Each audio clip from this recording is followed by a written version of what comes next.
La Révolution française et l'Empire, deuxième partie, la nation en danger, 1791-1794.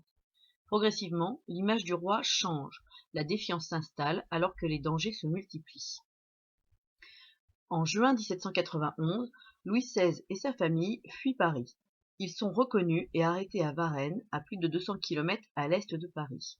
Reconduits au palais des Tuileries, un sentiment de suspicion gagne la population.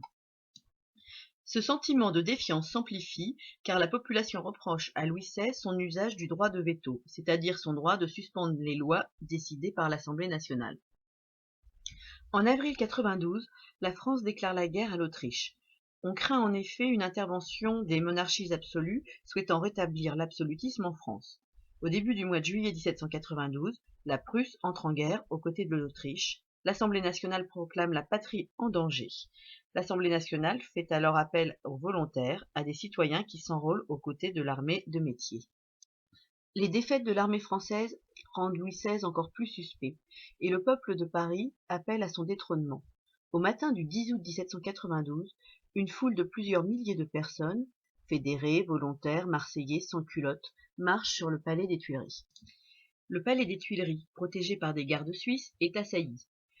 Des 800 à 900 gardes suisses présents aux Tuileries, environ 300 meurent sur place. Louis XVI, réfugié à l'Assemblée nationale, est arrêté et destitué. C'est la fin de la monarchie parlementaire.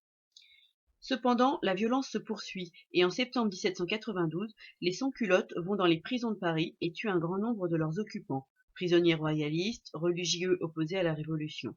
Les massacres de septembre font probablement plus de 1300 morts à Paris. Le peuple exprime alors son pouvoir en dehors des cadres. Dans ce contexte de violence, une nouvelle assemblée, la Convention, est élue au suffrage universel masculin. La République est proclamée le 21 septembre 1792. L'une des premières tâches de la nouvelle assemblée est le procès de Louis XVI. Accusé de trahison et de conspiration contre l'État, il est condamné à mort par 387 voix sur 521. L'exécution de Louis XVI entraîne de multiples conséquences. Une coalition se constitue contre la France.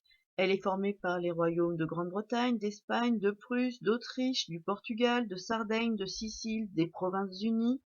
Par ailleurs, des mouvements contre-révolutionnaires s'organisent à l'intérieur de la France. Face à la multiplication des dangers, un comité de salut public est formé et est dirigé par Robespierre pour mener une politique d'urgence. Il décrète la levée en masse. Tous les hommes de 18 à 25 ans doivent partir au combat. La loi des suspects, tout opposant à la République, peut être arrêté.